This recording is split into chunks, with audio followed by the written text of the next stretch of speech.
খাগড়াছড়িতে ভারতের গুজরাটের মানুষ বাংলাদেশে পুশ করার চেষ্টা করা হয়েছে, তা সফল হতে দেয়া যাবে না।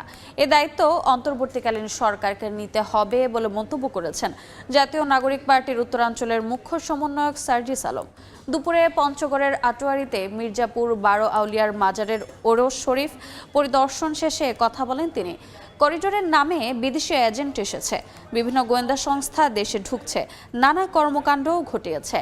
এই সুযোগ বাংলাদেশে হতে দেয়া হবে না, কঠোর হুঁশিয়ারি দেন সার্জিস। বলেন, পার্বত্য চট্টগ্রামের মতো গুরুত্বপূর্ণ জায়গায় করিডোর দেওয়ার আগে বাংলাদেশের জনগণের রায় লাগবে। যে রাজনৈতিক দলগুলো বাংলাদেশের রাজনীতি করছে তাদের রায় লাগবে।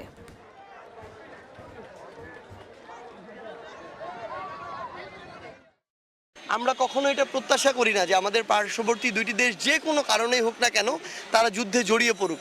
তাদের সাথে শুধু আমাদের বাণিজ্যিক আন্তদেশীয় সম্পর্কটা গুরুত্বপূর্ণ নয়, পাশাপাশি পরিবেশটাও তো গুরুত্বপূর্ণ। খাগড়াছড়ি সীমান্তে সম্ভবত যে সেখান থেকে প্রায় 50 ঊর্ধ্ব সেখানকার জেলা প্রশাসক জানিয়েছেন যে গুজরাটের মানুষ তাদেরকে পুশ করার চেষ্টা করা হচ্ছে বাংলাদেশের ভিতরে।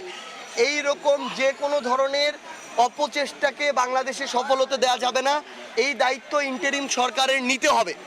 ইন্টারিম সরকারকে আমরা অনেক জায়গায় দেখছি যে তারা গুরুত্বপূর্ণ জায়গাগুলোকে কিন্তু অবহেলা করছে। এই জায়গা অবহেলা করার সুযোগ নেই।